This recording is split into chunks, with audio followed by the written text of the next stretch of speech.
Now I'll announce the beginning of the call. Today is Monday, August the 8th, 2022, or Tuesday, August the 9th, 2022, for some of our 23. friends here. No, not 23. No, We only 22? skip a day, not a year. Oh, okay. And Oh, yeah. this Jim. I'm Jim. This Jory. Hi. We're hanging out next to each other because my computer crashed, and Jim has now invited me to come sit here instead of be on my iPad, which is so more challenging for me. So very sweet. Thank you for the My pleasure. invitation. And it's our theme today is inviting, so that's kind of cool. Yeah. And so we will, if you're here for the first time, welcome especially to you. Say just a little bit about how we do the class. It's a practice group, so there'll be lots of opportunities for practice. And we have maybe 3 or 4 small groups planned today. We want to encourage people to connect with each other, to practice these skills as we go, rather than just have 2 talking heads. Mhm. Yeah, and we're really clear that the person doing the most talking is doing the most learning. So we want to invite you into speaking with each other and seeing what you learn, not just listening and trying to take it in. So I guess that's why I'm so smart, because I never shut up. Okay, I got it. All right, and so the ways we practice are we use what Marshall Rosenberg called the 3 modes of nonviolent communication, which are self empathy or self connection, which is just using nonviolent communication with yourself, and then honesty, which is what I'm doing now, is the speaking part of nonviolent communication, and empathy. That's what you're doing now. You're listening to me, and we will set up various opportunities for you to practice those 3 different ways today. And we usually start with a self-connection exercise, and that's Yeah. what we're going to do today. Do you want to introduce it Yeah, today, Joy? I'm really excited that Kay has said yes to my invitation that she play some music for us. And I met with Kay a day or so ago, and I heard her play the piano, and it brought tears to my eyes. And I wanted everybody else to have that same experience to listen to it. And maybe it'll be different for you, but for me, it just touched my being with great depth. So that's the piece we do when we have self-connection, is to really connect to what's inside of ourselves, and whatever can stimulate that is really precious. So with that, Kay is moving over to her piano. So the invitation would be for you all to just allow it in if you'd like. If you'd rather do something else, take a quick walk. This will probably be about 5 minutes or so. But just if you're going to stick with it, stay with the music and watch how what kind of what you can notice in terms of your body, in terms of your feelings and your needs. Mhm. And whenever you're ready, Kay.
And then just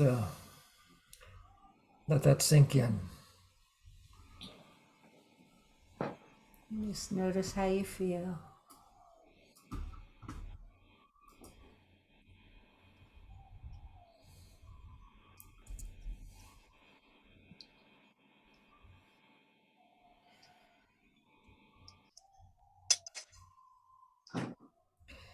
First you notice,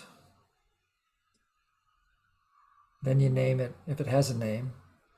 Maybe what you're feeling doesn't really have a name, that's okay too. And just allow the feeling to be. Welcome it. Invite it in.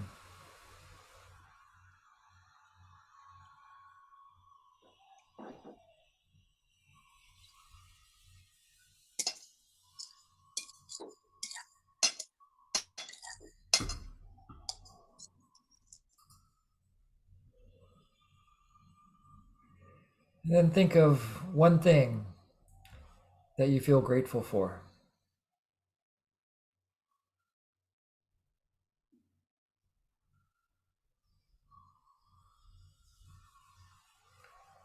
And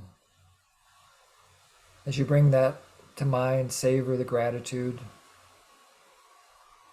Savoring just means to allow yourself to feel the pleasure in an extended way.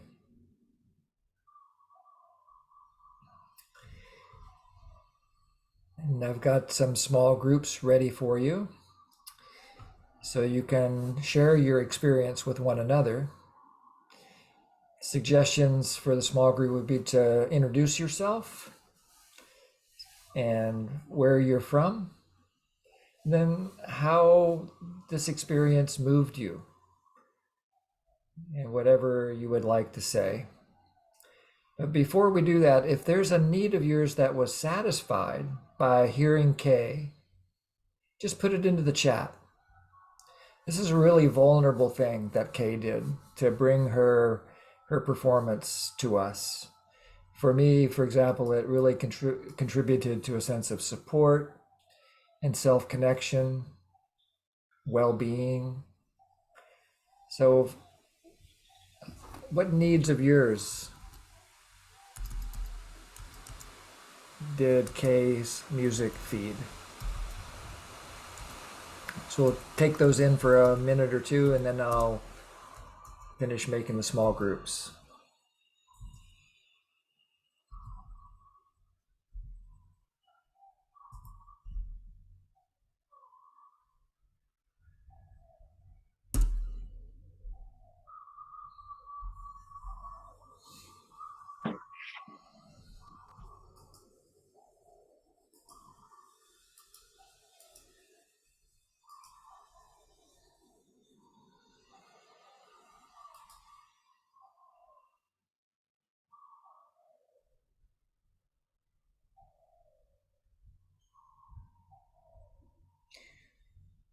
What I read here for those who aren't on the chat are beauty, wonderment, community, inspiration, presence, possibility, grounding, relaxation, fun, peace, serenity, support, connection, well-being, appreciation, self-connection, community, shared reality. Yeah, Okay. thank you. Thank you. And so we'll open up the small groups now. I've set the timer for 9 minutes, plus there'll be 1 minute at the end just to finish up. Again, just introduce yourself, who you are, where you're from, and how this experience affected you. How does it land in you? Yeah. How are you right now, having had this experience? And we'll see you back here in about 10 minutes.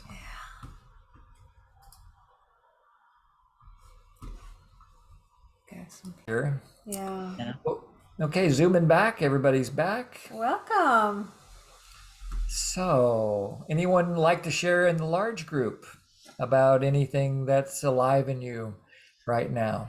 Yeah. If you do, then you can just raise your hand. If you don't know how to raise your hand, if it's your first time on a Zoom call, it's first time for everything. We're glad you're here. But down at the bottom of your screen, there's a little smiley face with it says reactions. You click on that, and there's a place in there that you can raise your hand. Yeah. Particularly would love to hear anything about what we did last week or what we've been doing here. Yeah, and I see that I'm sure your name is an iPhone too, but we'll go. I can't see her well enough to. Oh, I do see who it is. Yeah. Go ahead and unmute yourself, and we'll listen to you, and then we'll go to Siva. Okay, well, for today, my name is iPhone 2, but normally my name is Patricia. Patricia. And I had the hardest, I can't get on my computer, which is usually the way that I get in, so I had to use my iPhone. And I am so grateful. I am so joyous, so grateful that the ex-president Trump's house was raided by the FBI, Mar-a-Lago, and I am giddy. And I had the good fortune to be in a small group with a delightful woman, and Jaya, telling her how happy I was. And at the same time, I was feeling, oh, how can I be happy when something bad is happening to someone else? And she just gave me the sweetest answers. She says, oh, that's because your need for justice is being met. And I thought, oh my God, you are so wise. So now I can be joyful without feeling one bit guilty. So that's what I wanted to share, you guys. Thank you.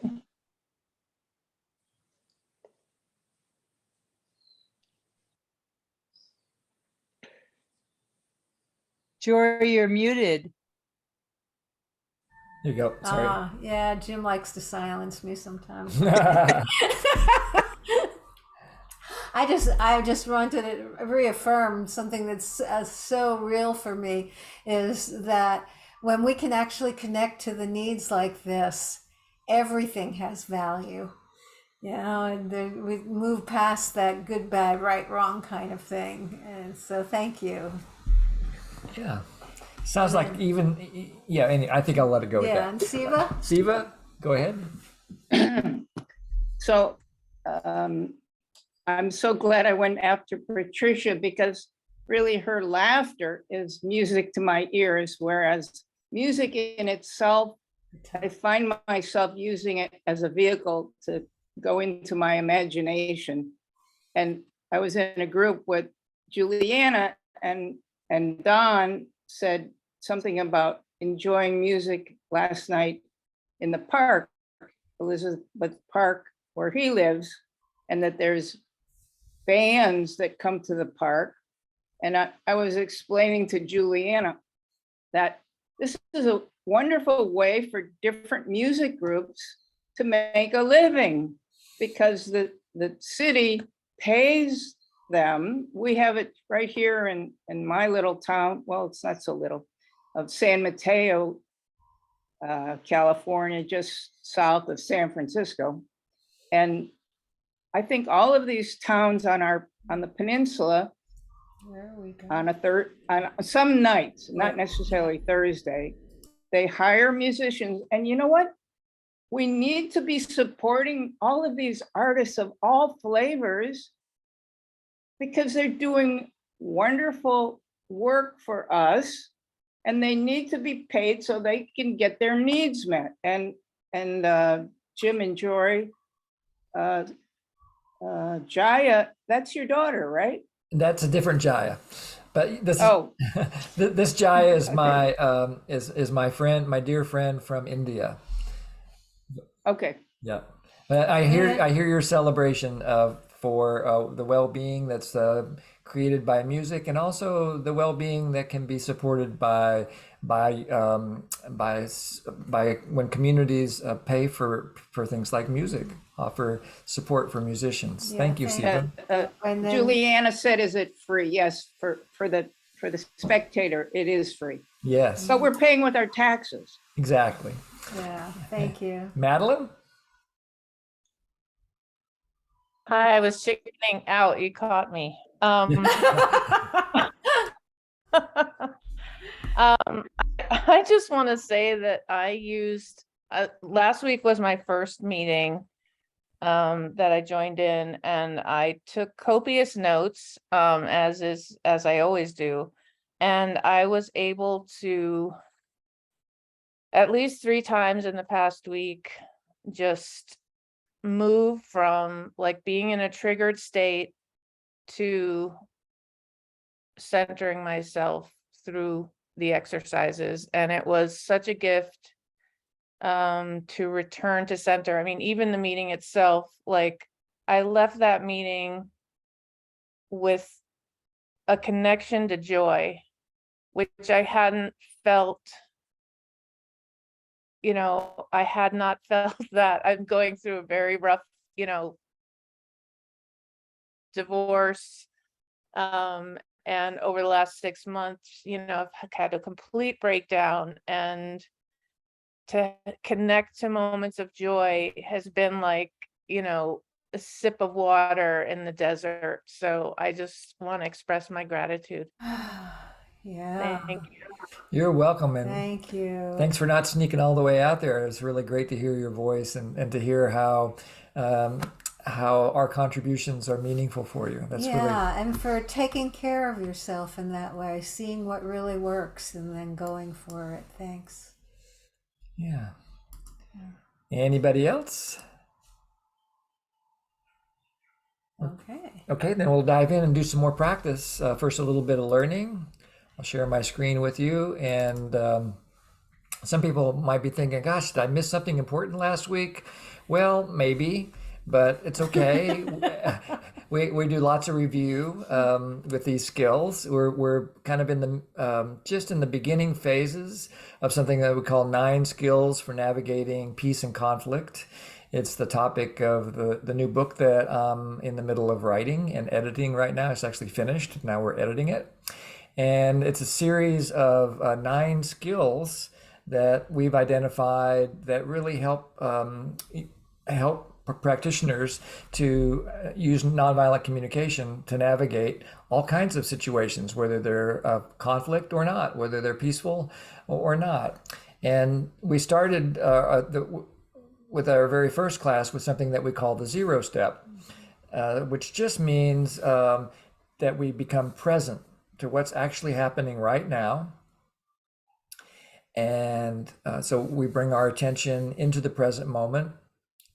Then we create an intention to connect with life, to connect with needs, to connect with whoever we're with. And then when we do that, when we take that time to have clarity of intention and attention, then we naturally open to outcome. And we get really curious and full of wonder about what might happen next. And that sets us up then to move into a dialogue. But we're not always there. We're not always in 0. Sometimes we get emotionally caught up in particular situations where our needs are not being met. And so we introduced last week some of the skills around self-empathy, and showed how, and we all had practice in moving from a triggered state or a upset state or whatever you want to call it. Or disconnected. Yeah, and moving from that through a self-empathy process back to 0. And you've already done it today during the music and right after the music. I guided you in that. It's a very simple process. You just notice whatever's going on in your body. You can even do it right now. You can just notice what's going on in your body. And you name it if it has a name. And then you open yourself to having that experience. Sometimes we call that allowing or welcoming. Acceptance. Yeah. And then to think of something that you feel grateful for, to resource yourself. And that's a way to then get back to 0 And then from 0, we're going to see that we have lots of choices about how we navigate peace and conflict. You see, there's most of the colorful hexagons. I think those are hexagons. Maybe they're octagons. Octagons are empty because we haven't covered those skills yet. This week, we're going to move into the skill that we call inviting. Eventually, we will fill up the whole map. But today, we'll talk about inviting. Yeah, once we actually get into that state of self-connection, then we can open up to invite people to connect with us. Whether it's peaceful or whether it's conflictual, it's really fun if you include the other person in your invitation. So it simply means to welcome a dialogue with warmth to increase the chances of connection. And sometimes we use the analogy of how you might invite somebody to a party. You know, if I was going to invite Jory to the party, I probably wouldn't walk up to her or call her on the phone and say, "Hey, Jory, I'm having a party this Friday night. I know you didn't come to the last party because you said you didn't like me much. But, you know, we're going to have it again, and I wanted to be inclusive, so I wanted to invite you, even though you didn't come last time." I don't think I want to go. You kind of get the impression of how inviting might be a skill that we could develop. Yeah. You want to try again with something more welcoming? Yeah. So we'll work on some of those skills. And when we're coming from 0, these skills naturally emerge. Since we're open to outcome, we want to connect, and we're present, then the invitation comes naturally to us. Another way to talk about inviting is this phrase that we learned from John Gottman, a bid for connection. So a bid for connection just means that we want to get some attention. We want some affection. We want some acceptance. We want to get some kind of a need met. And so we offer the opportunity to the other person. So in fact, connection is a need. And sometimes we want to fulfill it and sometimes we don't. But a bid for connection is saying, please, are you open to connecting? In his research, Gottman, who's been studying people in relationship for, I don't know, maybe 40 years, 50 years now, something like that. He discovered that within about 7.5 minutes of observing a couple, he can make a prediction with somewhere between 80 and 90% accuracy about whether they will remain married over the next 5 years. And a lot of what he is measuring in his laboratory is whether or not how people are making these bids for connection and how they're answering the bids for connection. Because obviously, if someone is offering, they're the one who is inviting. And then in order for there to be, to close the loop, there has to be somebody to receive the invitation. And so we can develop our skills and consciousness about both giving and receiving. So let's just think about a little bit about offering a bid for connection first. So for me, an offer, like any request, an offer of a bid for connection is a chance to share power. If I've got something that maybe the other person wants, I have access to resources. And so that's what a request means to me in nonviolent communication. I've got something that I want to share with you. Maybe it's an idea, maybe it's connection, maybe it's an idea that of something that you could maybe enjoy giving me back. But rather than thinking of a request as give me, give me, give me, I like thinking of a request as, hey, what do you think of this idea? So that's sharing my power. Power is access to resources.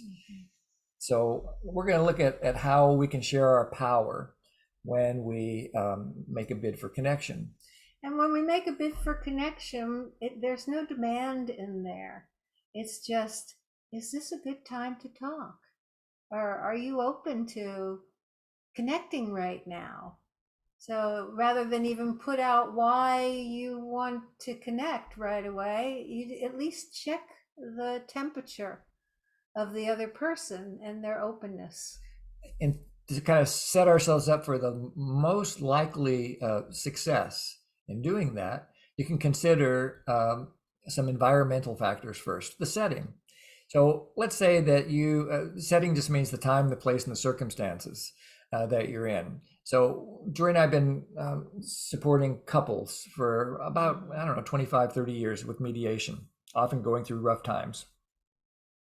And as we explore with couples, we would ask them, when are you trying to get together to work out your problems? And they say, well, we're so busy that the only time that we really have to work out our issues is either here with you, Jim and Jory, or just before bed. After we've just spent like 2 hours trying to get the kids to go to sleep after a hard day at work, and then maybe the putting the laundry in or all these other things. Yeah. And so the setting is really not very conducive because it takes energy to connect. We're not particularly resourced in those moments. So that's really the measure that we do. Are we in a resourced state right now? So to even ask ourselves that before we turn around and say, is this a good time for you? And to really sense into, are they in a resource state? The more challenging the conversation, the more important it is that we're in resourced states. Otherwise, we collapse so easily, or we're very vulnerable to freaking out or resisting. So that refers to set. That's kind of our mental framework. So especially if it's a dialogue about conflict, make sure that you've either given yourself enough empathy or gotten empathy from a friend or a therapist or whoever is supporting you, depending on the level of conflict, so that you're really have an inner environment that matches the outer environment, so that when you make the invitation, you're really ready to say yes. And when you make the invitation, make sure that you're open to a no, because a no is also a gift. That tells you this isn't a good time. Yep. So when can you invite? Obviously, you can invite in the very beginning. But one of the things that I love about the 9 skills is that there's no particular order of things. But so we'll just talk about the beginning first. So once you're in 0 and you're with somebody else, then your intuition might be, hey, I think I'll go connect with Jory about this thing that we've been working on lately, and see if it works for her to talk about it right now. So we just might have an intuition that this would be a good time. Mm-hmm. We may not follow through on the intuition once we see the rest of the story, when we see that maybe Jory's right in the middle of working on her computer that's in the shop right now, or something like that, or maybe she's on the phone. So okay, or busy mourning that it's on the shop, or right. Not in a resource state. So that's the natural time that you can invite, is before the conversation begins. But you could also begin in the middle. You might notice that you or the other person got triggered. Triggered is just kind of code word for somehow emotionally off kilter. And so that's a signal. There's some feeling arising, letting us know that our needs haven't been satisfied. So that's the signal that we need empathy or self-empathy. So then we do what we did last week. We notice, name, allow, and resource. And then we go back to our intuition and find out what we want to do from there. Maybe we go back to inviting right there. Or maybe we say, pause. You know what? I see now, I'm realizing that even though Jim and Jory said never have a conversation after 10 o'clock at night, here it is 11 o'clock and we're trying to do this. So how about we try this again tomorrow at dinner time? Or even to say in the middle of the conversation, if things are getting heated, I really value our connection and I want to make sure we stay resourced, and I wonder maybe it's a good idea that we take a break. Would you be willing to take a break and come back in 10 minutes and have the conversation, or can we pick this up tomorrow? Yeah, we were just doing a mediation with another couple, and we created some signals at the beginning of the mediation because it was a very hot topic that they were working on. And so we agreed on some signals that at any point that anyone started feeling these uncomfortable feelings, they could just raise their finger, mm-hmm. and somebody else in the mediation would notice. And that was our signal to say, oh, do you need some time? Yeah. Yes, I think I need 1 minute. So then we would all just go into 1 minute to allow ourselves to do the self-empathy and then move back into zero from there. Oh, those pauses are priceless and make such a big difference. So now we're going to get ready to go back to small groups. And here's the question we'd like you to consider, to talk about in the small group. Excuse me. What behaviors and skills of yours do you predict will influence another person to respond positively to your bid for connection? So in other words, thinking about your own experience, what has worked for you in the past that you might be able to add to the ideas that we've had? Okay. So I put the question in the chat so that you can have it when you go to the small groups. I gotta stop screen share. Oh, it's so nice to see you all again. So this time when we go to small groups, I'm gonna make it slightly longer, about 12 minutes. The groups are mostly the same. And just need to change the timer here. Thank you, Don, for the feedback. I'll lean into the mic a bit more. Okay, here we go. See you back here in about 13 minutes. Now look at the very top and see who's not there. Would you? Very special. Okay, Okay. well, Wanna mute her? all right. Let's see here. So I'm gonna, there we go. All right, so now we come to the part where we call it debriefing, where we hear your ideas. What did you, and I'll take some notes about what behaviors you noticed in yourself that really help you to get the invitations across. So you can put them into the chat, or you can raise your hand and speak it. Love to hear your voice. It's really fun for me when I hear your voice. Mhm. What works for you?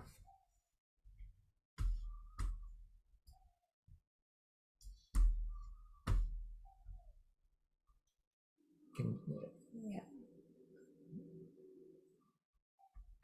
Curiosity and inquisitiveness. That's right. Thank you. Uh-huh. And Allison? Well, we talked about each of us talked about our sort of individual styles of being curious about people and being really interested in what's going on and what's alive for them at the time. And then we talked about our early experiences with you two as facilitators, because we both had been with you early on in the early, like 2005, 2010, and how the honesty and the rawness of you sharing your relationship with us was so deliciously wonderful, and such a sense of genuine connectedness, that how much we valued those qualities that you brought with your honesty and your rawness. Oh, It was really Hmm. important. so thank you, Allison. So it sounds like vulnerability is another thing that really inspires that kind of invitation. That when we're vulnerable in our invitation, that can really help. Yeah. Thank you. Thank you. And in the chat, it says, asking if the other person is willing, speaking softly and slowly and without urgency or demand, good listening, eye contact, affirming, sharing my need in making the contact, clarifies for me and hopefully them. Great. And Juliana? So I was looking at people, connection with people who I really want to closely connect with, like say my spouse, okay, or my children, or anybody for that matter. So what helps me is verbally the words we use, like little words like sweetie, or just whatever it is, using those kind of love words they really open the other person's heart. And also just a touch, like, like how are you, non-verbal even, just that kind of a soft approach. That is Mhm. one thing. And second thing is, even when I see things I don't like, what really opens my heart to the person is that I say, it is this part of the person that I don't like. Okay. And there are so many other beautiful parts about this person that I love. And and that immediately kind of opens my heart to the fact that we're all human, we're all imperfectly perfect, Mhm. we are all wounded people, and and it just opens my heart. Yeah, So these just are some of the, touching to our shared humanity is what yeah. I, So these are some of the these are some of the self talk I give myself, as it were, Nice. remind myself. Yeah. Yes. Mhm. Yes. Thanks, Juliana. And Ajaya? Yeah, thank you, Jim. I am taking this opportunity to fulfill my need for inclusion. I am first time in this meeting. So what we discussed is about our openness to being aware of one's own need and feelings, as well as to open to the other person's need and feeling, and openness to accept that. So that's one underlying contributions towards the positive response.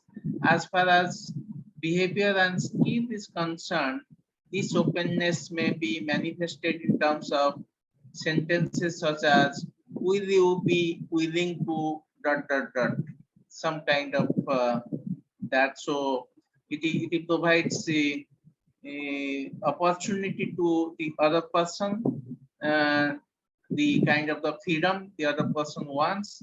So whatever, and it communicates openness and acceptance. Thank Yeah. you. Thank you, Ajaya. And thanks for bringing your voice into the circle. I really appreciate it. Really catching how both honesty and empathy and self-connection, all three of those skills can really support the invitation process. Yeah. And also really how important it is that the invitation might include something like, would you be willing to actually convey your openness? yes. Yeah.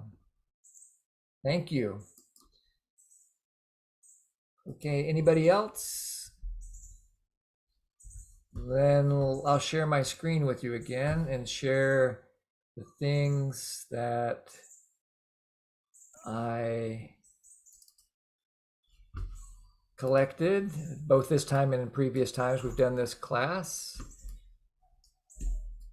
Some of these things are more observational than others. It might be, the print might be a little small. You'll get a copy of this at the end. So you don't have to worry about writing it all down, but openness to outcome, like Ajaya was just talking about. Humor. Jory's actually a master of using humor in invitation, and especially in the middle when there's been a moment of tension and she re-engages with the invitation in the middle using humor. Consider sharing your feelings versus sharing your observation.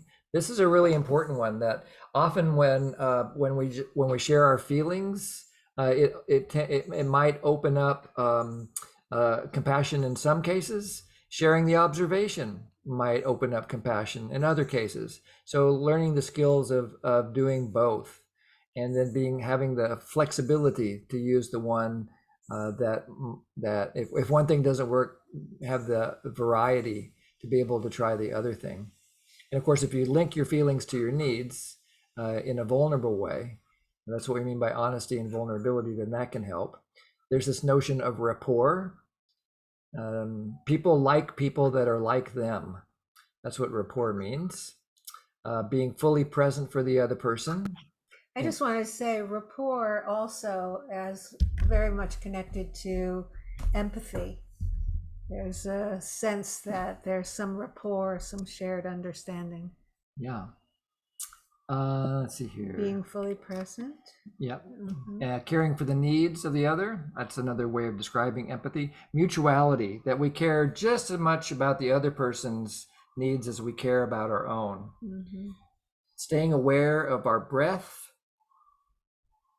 The skill of patience. We did a whole week on patience a few weeks ago, and we will do that again. Patience is such a deep skill in order to support connection, especially in conflict. Yeah, it's that place where we find the taking care of our own nervous system. Valuing needs, appreciation and gratitude, curiosity, that one got named. Being relaxed, and relaxation comes from zero. When we're calm and alert and relaxed, we tend to create this vibe. And then also having respect and acknowledging the dignity of the other person. Working on ourselves to be open to different perspectives. This is especially important if the topic turns to something like politics or religion or money or all kinds of loaded, polarized issue. Yeah, and to make the space that different people see things differently, and if we're open to that, that can get past so much that causes conflict and bumping together. And then this notion of being non-defensive or defenselessness, to not take it personally, in other words. Marshall's advice was never hear what another person thinks. You'll live longer. And so what's the alternative to hearing what a person thinks is hearing what they're feeling and hearing what they're needing. So if somebody says something to you like, I don't know, whatever your hot button is, Jim, you're such a, I don't know. What Joy, did I call you last? I don't know. Joy knows my hot buttons better than me. But if I can listen underneath the judgment for what she's feeling and needing, then it's much more likely to lead to a sense of connection. We'll go to Jeff next. Go ahead, Jeff. Thank you for the opportunity to share. I have to say in front of everybody, thank you, Kay, for your playing earlier. Really, it meant a lot to me. One thing that was brought up in our group was affect and like sitting up posture, and then also eye contact. And I wanted to restate in hopes that you would write it down, like the idea of touch. The invitation that comes through touch. That was said earlier, and it's just super. I know for at least with my kids, it matters a lot. Yeah. So thank you for hearing Yeah. that. Yeah, thank you for sharing what really matters. This is what we're looking for right now. Thanks. And what works for you. And just a word of caution about touch, at least in American culture these days, I would just add one modifier in front of the word touch, which would be consensual touch. Because sometimes people don't want to be touched. Wow, what was that? Wow, we just heard kind of an interesting sound. Did you hear that? Did that come through to you? Yeah. I'm I really have no curious. idea what that is. It sounded like a, I don't know. Oh, anyway. Whatever. We're So okay. we have nervous systems. Go ahead, Siva. What else? What else did you notice, Siva? I have a question. I'm wondering if when you're consulting with couples or whatever, do you sort of ritually start with some kind of individual meditations? Or, I mean, do you do that? Not And exactly. if not, why not? Not Why not? exactly. When I start actually by a little bit of empathy. I know this is really challenging, and here are my requests. There are 3 or 4 requests, and I don't want to get into them right now, but certain requests I have when I'm going to mediate with a couple. And mainly it's around keeping some sense of balance. Yeah. Yeah. And I think something that really helps me working with couples is often to work with gratitude, either gratitude or hope, to try to bring in the resourceful feelings at the very beginning. So example of gratitude would be What's something that you enjoy about either the person that you're in conflict with, or if they share children? Often we invite them to bring their kids, their pictures of their children, and we ask them to share a little bit about what they like about their kids. And then, And before you go through that, in terms of gratitude, I thank people for coming and showing up. Thank you for your willingness to try and work this out. yeah. And then to activate hope, we often ask people something like, what's the best thing that could happen during our session Yeah. today? And that's that changes the setting, because people usually are walking in to a session, a conflict session, thinking about the worst thing that could happen. And so the request to think about what's the best thing that could happen starts to change the set. Yeah. Does that make sense, Eva? Makes a lot of sense, yes. Thank you. Okay. All right. Well, thank you for your additions to the list. And let's keep going. Get back to another group here in just a second. And let's see here, where are we? So, Is that where you want to be? yeah, I think so. Okay. Let me just, oh, wait a minute. One more small group first. What gets in the way? So we started with what works. Now let's take another 10 minutes in small groups to think about what gets in the way. Not so much behaviorally, because those are going to be easy to fix, so to speak, with what we just gave you a moment ago, these other choices. Now that you have these other choices, you're more likely to choose them. But now we need to work with the mind a little bit. What beliefs get in the way of being able to invite a connection with somebody? So think about that for just a second. And yeah, I will put it into the chat for you. And then we'll open up the groups, change the timing just a little bit. What beliefs get in the way of an invitation? Oops. Oops. Copy.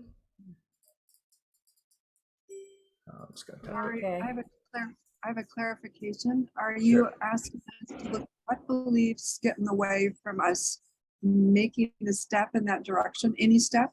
Yeah, specifically, let's say that that you're gonna be having a conversation with a parent, a kid, a partner, a boss, a colleague, something like that, and you notice your resistance. You notice your resistance to having this conversation. There's a pretty high likelihood that the resistance is coming from something that you believe. Maybe you have a belief about yourself. Maybe you have a belief about the other person. Maybe you have a belief about the problem. What kind of thoughts or beliefs might be getting in the way? What are the jackals in NVC speak? What are the jackals that might be getting in the way of being able to invite this conversation? Yeah, Does that make sense? Yeah, this makes so much, this is so important because we're making the invisible visible about what goes on inside ourselves so that we can really be prepared. I have another question that just follows that. I love what you said. So let's say the first thing I'm noticing is discouragement, which of course is a feeling in me. Would you want me to look for the belief behind the discouragement? Exactly. What's the belief or the thought that is contributing to the discouragement? Exactly. You got it. Thanks for the clarification. Okay, 10 minutes this time, +1 to finish up. When you get the signal that the group is closing, there's nothing that you need to do. You don't have to push any buttons. That way you'll be able to stay there. And finish up with that last minute. And wait, there's one thing from Alex here. Is the space to ask without derailing this workshop. How about I will visit your, let's see here. It's such a good question, Alex, but I want to make sure people have the time to practice. So let's. Just real quickly, just go ahead. We'll read it and then just respond. But he hasn't asked the question yet. Okay. So I'll come and visit your group, Alex, and see if we can get to it. And that way everybody else can go ahead and start practicing. I hope that works for you. And I'll see you all back here in about 10 minutes. Thanks. Everybody's back. Turning the recording back on. And I hope you enjoyed that and learned something. I know Esty has a question, and we'll get to that in just a moment. But if you have some ideas about thoughts, beliefs, jackals that get in the way, you could put them into the chat. But the main thing is, what's the antidote for these thoughts? That would be the next question to think about. And I'll just go ahead and give you the answer, because it's always the same answer. It's always self-empathy or empathy, right? So if you notice a thought that disconnects you, take it as a signal that you need empathy. Yeah. So if I have the thought, Jory doesn't want to hear this from me. She doesn't have the capacity to hear this, or whoever it is, then that's inside of me. It has nothing to do with her. So if I can take responsibility for the thought and give myself empathy, Jim, are you really feeling scared that if you open your mouth, you're going to make things worse rather than better? And do you want to be seen that what you really want to do is make things better? Yeah, and then I can start feeling myself calm down. So then my invitation might be totally different. It might be my vulnerability rather than the invitation. It might be, I'm feeling really scared about having this conversation right now. Would you just tell me if you feel open to having a talk right now, Jory? And then trust the answer. So just go with my own vulnerability as the way to invite. Mm-hmm. Yeah, and often the vulnerability is also, I so want to connect. I so want us to find something that works together for both of us. It's another form of vulnerability we might use. Yeah. And I'm scared, and I just want to know whether we can work this out. Yeah. And a couple people are putting the thoughts or the beliefs in the chat. Thank you. If I don't say anything, it will just go away. That I'm a bother, and they probably already know what I'm going to say. I don't say anything. Oh, when I said that, I already know what they are going to say or do. Yeah. Yeah. We really don't. I mean, No. we might know, but we won't find out until we open our mouth. Yeah. And it really points to that sense of openness to outcome, because we can set it up in our head like we're so sure, but we don't know. Right? We don't even know, we don't know what the next thing that's going to happen, not just in these situations, but in general. We have a pretty good idea. We're pretty good at guessing, but not always accurately. Yeah. So I made a list of some of these other beliefs, and that you'll get them at the end of the class. I'll put them into the chat. And I see your hand, Siva, but let's go to Esty first. Esty first, because we said we would talk to her. Go ahead, Esty. What's your question? Well, I'm not sure if it's a question it is a question, but it's more of an observation. It was interesting when you were sharing about working, supporting couples and connecting, about bringing attention to the connection to something positive. And what came up for me as my experience is actually easier when people are negative and angry, because it's easier to guess the need and be able to bring the needs to the table. Where if one of the people are very nice and they, they want to help and they deny any, they're too positive, it's really hard. So I was just curious. Yeah, what's your how point? to address that. You're It's pointing. sort of a little bit, I'm sorry. I thought. Is there more it's you a want? little bit like, well, my guess is maybe like Jim said, that the person doesn't want to make it worse or contribute something negative. But I actually don't know what to do in that moment. Yeah, and just to notice that there are different cultural environments. That some environments it's easy to speak, and in some it isn't. And just really to be able to acknowledge that, just name what you see there, and then also ask. Yeah. And also maybe start practicing with the positive. It's the same thing. If I say, if you work with praise or being nice, if somebody says, I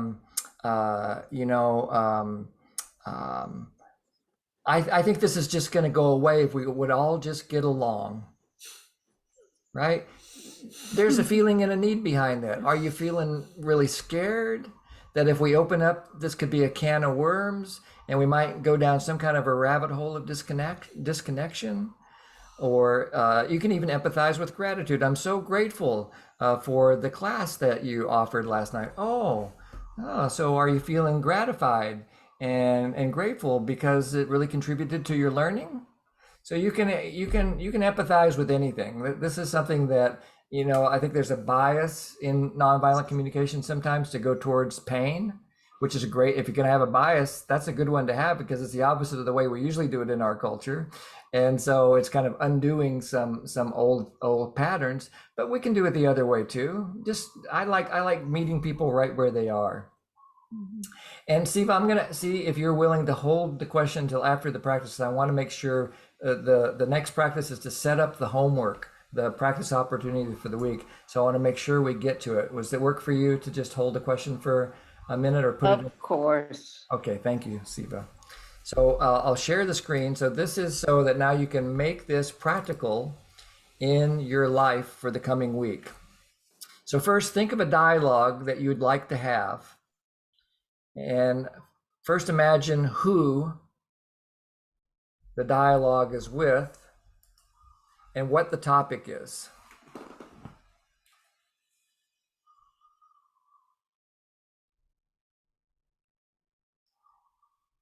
I'd recommend for practice that you choose kind of a low-level conflict, not the thing that you're working on with a professional therapist or a marriage counselor or something like that. So see if you can, talk about maybe the dishes or vacation or, Yeah, maybe the dishes is even a high trigger. You wouldn't want to do that. So just to think of something that's not so triggering, but something you'd really like to talk about. It could even be a dialogue about peace, something that you're appreciating.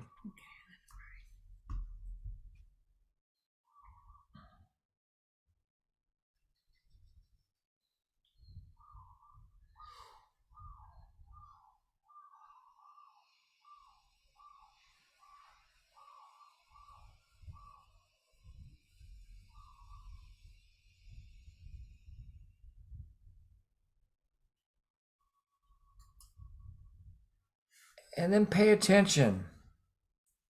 Bring attention to this present moment, not when you're going to be having the dialogue, in an hour or tomorrow morning or whatever, but right now, how do you feel as you consider having the dialogue?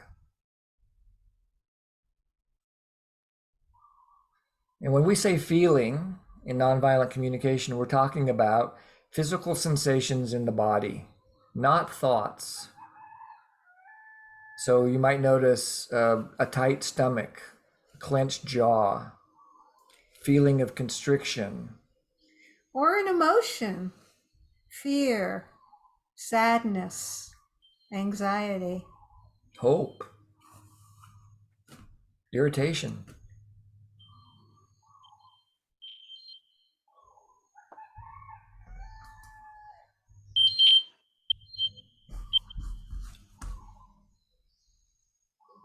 We pay attention to feelings because they're information about whether or not we're in zero. If we're feeling open, then that just means we're in zero. If we're not, if we're feeling constricted or separate, just means we need empathy or self-empathy. Nothing wrong with either one. Mm-hmm. So we pay attention to feelings. If they're painful, it means there's unmet needs that are causing the pain.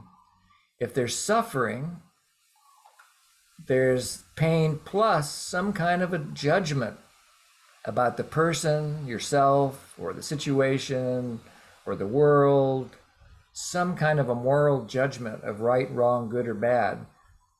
It's important to pay attention to all of that because it just lets you know You need empathy or self-empathy before you have the dialogue. Yeah, it helps you to know your resource state. You can still have those feelings and have needs that aren't met, but what's your level of resource to be able to move forward in the moment? So, do you feel calm, alert, and ready, even if there are some feelings in there?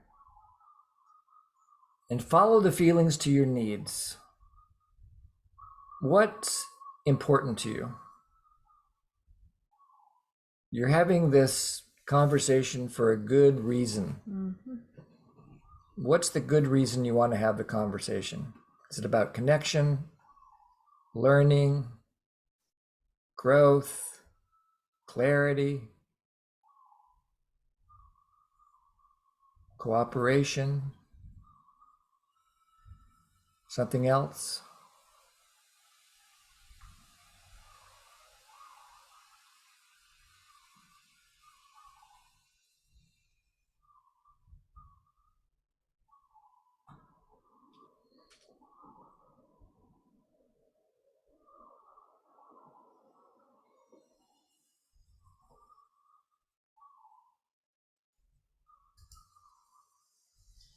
Why do we connect to needs in NVC? Because that's where the life is. Because that's where the connection is. Since needs, as far as we know, are universal, it gives us a shared project. We get to work together on meeting these needs. Strategies may not be shared. You might like, pasta, and I might not. Mm-hmm. But we both like to get our need for food met. Mm-hmm. So when we take it to the level of needs, it opens up the possibility of collaboration and dialogue. Whereas if we stay stuck on strategy, we're likely to make the conflict more polarized. Yeah, there's so many ways to meet needs. It really opens us up to possibility, and often will, as I connect to needs instead of strategies, my body even can open up. You might notice this in yourself. The body opens up to, oh, there's so many different ways. There's possibilities here. Let's see what we can co-create. So the question really, before opening the dialogue, is who needs what right now? Why, you just answered the question, why are you bidding for connection? Why do you want to have the dialogue? Now consider what the benefit or the cost might be for the other person. What are the needs that are likely to be alive in them? So that you can hold their needs in a mutual way with your needs.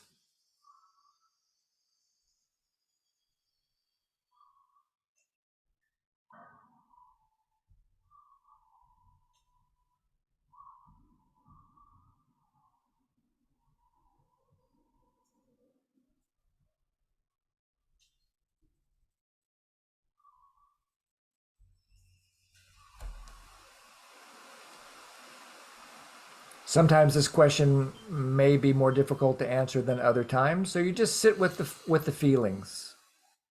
The needs will come up. If you need to look for a list of needs, sometimes that can help. But you've already got all the needs in the universe right inside your heart. And you can just follow your feelings right to your needs.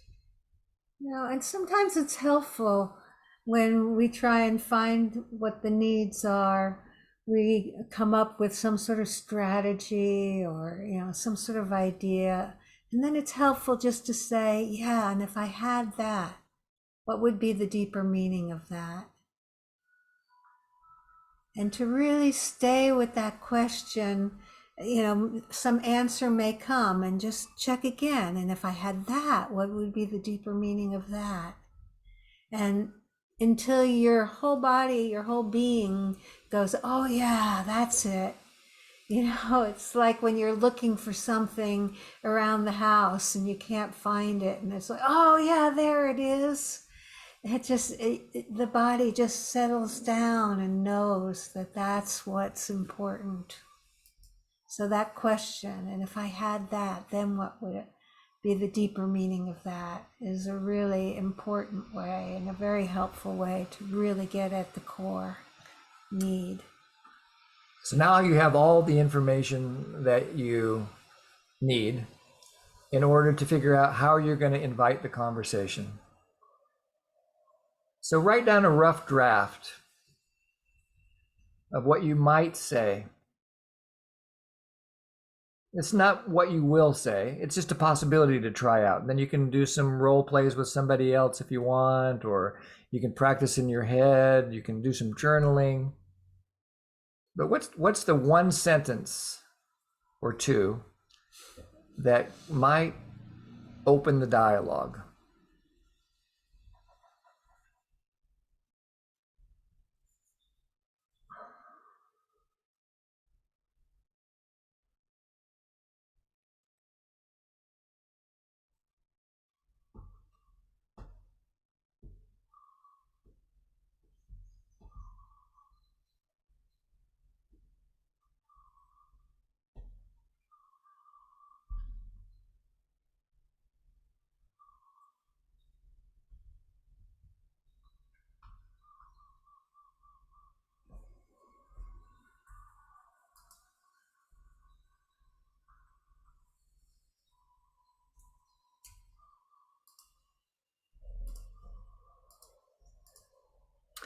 Okay. So we have a few minutes left. Any questions about the practice?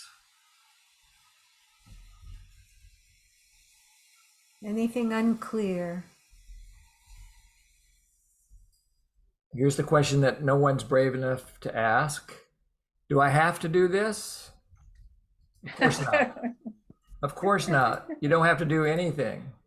So only do it if you imagine that it will be fun for you to do. You can just practice in your journal. You don't actually have to have the conversation until you're ready. You can have the conversation with your stuffed animal or your real animal if you want. Yeah, you can do role plays with other people to help set you up for it as well. I find that can be very helpful. Okay, So, we have Amalia? we have a hand up. Yeah, Let me see. Amalia first, please. Are you there, Amalia? Hi, everyone. Hi. I don't have a question related with this exercise. I'm not able to find the reason for the other person having the conversation. Should I still hold on until I find the reason? Ah, yeah. So that's a great thing to pause with, to imagine. And the question you might ask yourself is, what needs might be met for the other person if we talk about this? Okay, thank you. That's the hardest part. I cannot find actually any needs that they are met for them. Yeah. So another way you might ask it would be, what would be the benefit to our relationship from the other person's point of view to have this conversation? Thank you. I will stay with this question. Maybe I will find an answer. Yeah, and if you don't find an answer, doesn't mean there isn't one. Just means that maybe this would be a great opportunity to role play it with somebody beforehand, because maybe when the other person role plays it, they'll help you figure out what the needs are that might be met by the conversation. Thank you. Really appreciate that advice. I will try that. Thank you so much. You're very welcome, Amalia. Glad you were here. Siva? Thanks for having me. Yeah, that was a really good question and a good answer. I want to add to the answer is to ask that question before you go to sleep. And I think what's limiting for everybody is habit. We have certain habits of thought, and we fail to recognize that beyond our mindset of how to do something, there's a whole lot of other choices. And sometimes when we go to dream school and we ask the question before we go to sleep, our nighttime schooling will figure out the answer, and we might wake up with a new insight. Maybe you can always make this request of yourself. Our brain will get busy. One of the things I learned from Marshall Rosenberg is that once we get connected to the needs, our brains automatically get busy with strategies that might contribute to the needs. It's just what has helped us for about 1 million years to survive being human beings. It's actually part of our neurology to meet needs. This thing in our noggin here, our brain, is exquisitely designed with the sole purpose of meeting needs. So you got 1 million years of evolution and experience to call on. That's spelled both S-O-L-E and S-O-U-L. I suppose so. Archana? Yes, I've posted my question on the chat. If you could just read it once, please. Oh, okay. Yes. You're not getting the right words to start the conversation. Yeah. Yes, that's right. Yeah. So how do I reach there? Yeah. So one way, I'm not saying this is the right way, but when that's what's up for me, what I have tried in the past is, Jory, I know there's a conversation that I like to have with you, but I don't know the right words to start it. How do you feel hearing that from me? Confused. Yeah. Yeah. Then you're confused. You're not, something's going on, but you don't know what it is. Well, I just don't know how to start. Look, we've already started the conversation. Just by me being vulnerable and saying that I don't know how to start the conversation, we started the conversation. So the simplest way, I used to tell my daughter Jaya when she was writing papers for college or high school or whatever. She says, "I don't know what to say, Dad." And I said, "Just tell the truth. Just tell the truth of your own experience, and then find out what comes out of your pen or out of your mouth." How does that sound, Archana? Yes, that sounds good. That really sounds great. Yeah. Thank you so for me much. to say than but because it's not your problem, it's not my problem. But Yeah, we're not hooked in this moment while we're doing it, just trying to think of things. Yes, But thank you. Yeah, I think it will work. I think it's really making sense to me. Yes. Yeah. And in Thank the you so moment, much. it's more challenging. And doing this practice right now and writing I think something it's more down. the fear less of more scary. connection. Yeah, it's the fear, fear of connection that things might just start boiling. And it's just that fear that, you're kind of holding back. yes. Yeah, and that's a perfect opportunity to really hold yourself with the quality of empathy you would give to a young child if they were scared to do something. Just to talk to Okay. yourself that way. Yeah, this is really Okay. scary. I don't know what's going to happen. I don't know if they'll even want to hear from me. And then you can just go, Yeah. oh yeah, oh, you're really scared. You really want, and talk to yourself like you would a young child or somebody else that would be open to hearing that. Absolutely. Yes. Thank you so much. Thank you. You're Yes. very welcome, Very welcome. Archana. Sometimes for me too, when I'm in a similar position, I just talk to somebody other than the person. Yeah. I'll call one of my empathy buddies and I'll say, "Will you pretend to be Jory? Because I don't know how to open up this conversation." And so let me just practice a few opening lines. Yeah. Okay, so Yes. I can do that.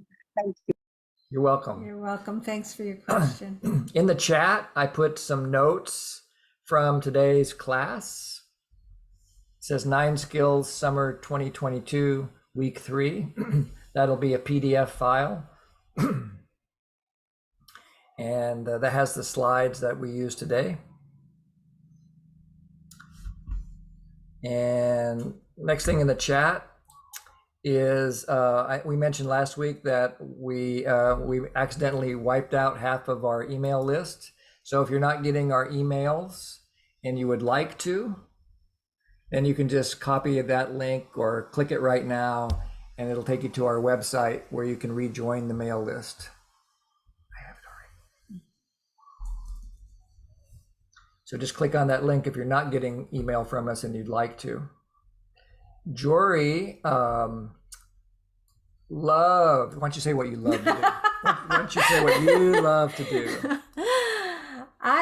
I really appreciate the opportunity to work with people and to support a quality of well-being. And so if there's something going on that you have a sense you need some support with, or that some support would be helpful for you, please feel free to make an appointment using that link there. If there's something you don't understand and you want to talk about it, I'm happy to connect with you. I offer that with a sense of openness, of sharing and supporting the quality of life that I really want for everybody. So please feel free to make an appointment. If you choose you want to contribute back, that's totally up to you. I'm not asking for anything at this point. So yeah, ask. You ask for what you want. Find ways to get your needs met, and I'm willing to support that. Then the next link is how you can get recordings for these classes. Sometimes it's fun to review them afterwards, or maybe you want to use them for your own practice group. We're happy to have you do that. Get a group of people together and go through these skills and do the practices with another group. Really happy about you guys doing that, if that would be helpful for you. I wrote a book last year. It got released almost exactly a year ago now. And it's called Pathways to Nonviolent Communication. You can get it anywhere that books are sold. You don't have to get it any one particular place. My preference is that you order it from your local mom and pop bookstore. I love the idea. Jory and I used to have a small retail business, which is actually what helps us to be able to teach NVC these days, because we were pretty good at it. And then we sold the business, and so here we are able to. So we want to support other mom and pops. We had a mom and pop store, not a bookstore, but a little store once. Yeah. And so support them, or ask your local library to get a few copies of Pathways to Nonviolent Communication. And really appreciate it. If you live in a place that has exorbitant shipping costs, like, you can always go to this site here, internationalshopping.com. And there's all kinds of online bookstores that have relatively inexpensive shipping, a couple of bucks or free shipping for the book.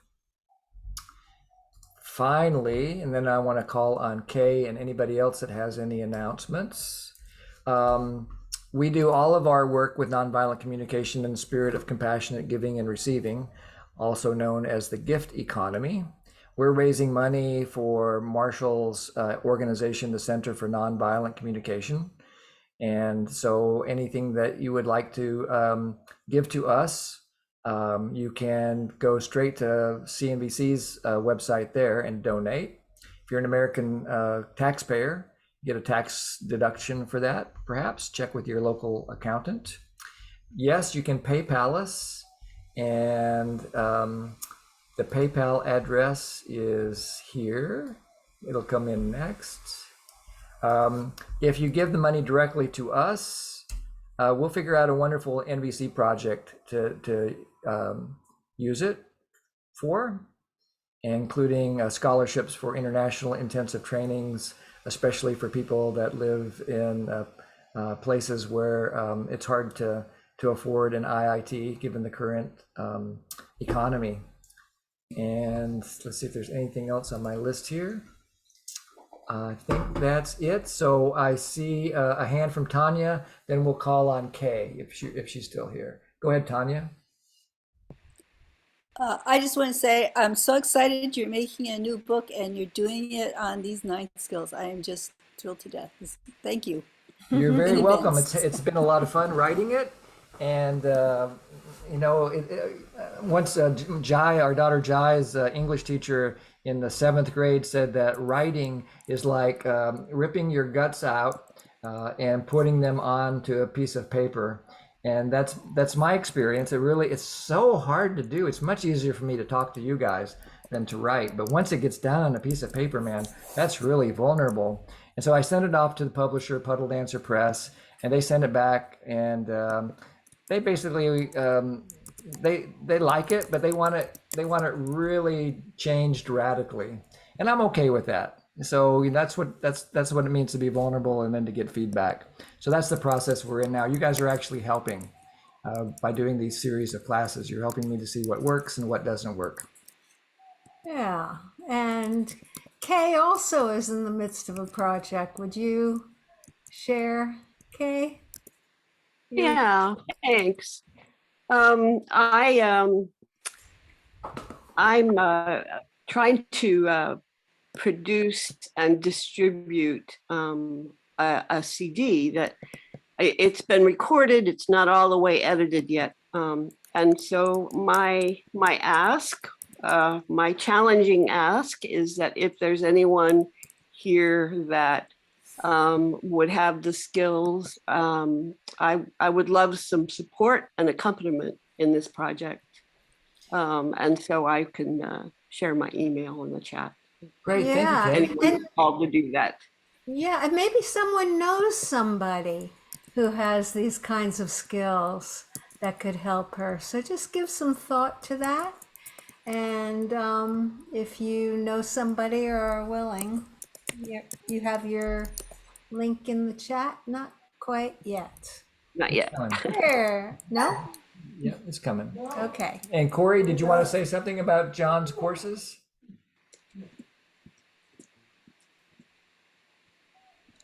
She's put some links in the.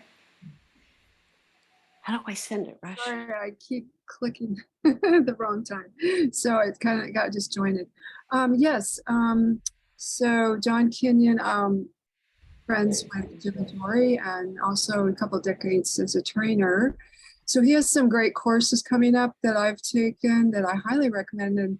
And they are on conflict resolution and mediation. And they're similar in many ways to what we do here. And they're quite in depth. So if you're interested, it's in the chat. They start in September, and you can just see everything on his website there. Yeah, I highly recommend it. It's just like this, it's like the more tools you have, the more in your tool bag, the better. Yeah. And I think it's totally complementary with Jim and Jory, and there's a lot of things that are similar, like you both teach the anatomy image process and so on, but he also has some unique processes as well as you guys do. So Yes. Yeah, thank you. Thank you, Corey. Thank you for letting folks know about John. I really appreciate John and all he's done for our community. And I also recommend his work, especially if you're interested in conflict resolution skills. The world needs 10 million mediators. And so why not you? Why not now? Start getting these skills. Well, the thing is, we practice in the group just like you do here with our own stuff, although there's a longer session. So you get to really move through a lot of deep stuff just like in your meeting. I've taken your mediation course too. I mean, it's very healing, very cathartic. And That's right. Okay, everybody. Thank you. I just want to check with Kay. Are there 2 S's in your email? SSEEK, or is it just SEK? Okay. So single SEK. Yes, I'm sorry, that was a typo. Single S, seekerk@gmail. Whoops. Thank you. You're welcome. All right. Well, I enjoyed our class today, Joy. How about you? enjoyed it too. I like sitting with you and doing it. And it's a lot more connecting and fun and integrating together. So thank you for doing that Yeah. with me. We only had a few tug of wars over the mouse. We only have one mouse between us. And had to have a couple of little negotiations about who was going to drive the mouse. I'm glad we only have one steering wheel in the car too. So we'll be back next week. Our topic will be empathy. And the reason that we're choosing empathy for the next topic is because what if you go to all this trouble and invite the conversation and then they say no? So we're going to work with empathy for hearing no next week as part of navigating these 9 skills. And we'll go deep into the experience of empathy, lots of different ways to practice. Yeah, it's hearing no and staying connected And to getting yourself and ultimately with the other as well. So we'll hope to see you next week. If you want to unmute yourself and say goodbye, then I'll turn the recording off. Then we'll open up small groups again for you to finish any connections that you'd like to make. Maybe do some practice. Aloha, Thank everybody. you very much. Bye. everybody. Aloha. Yippee. See you, Nikhil and Linda. Bye. Bye-bye.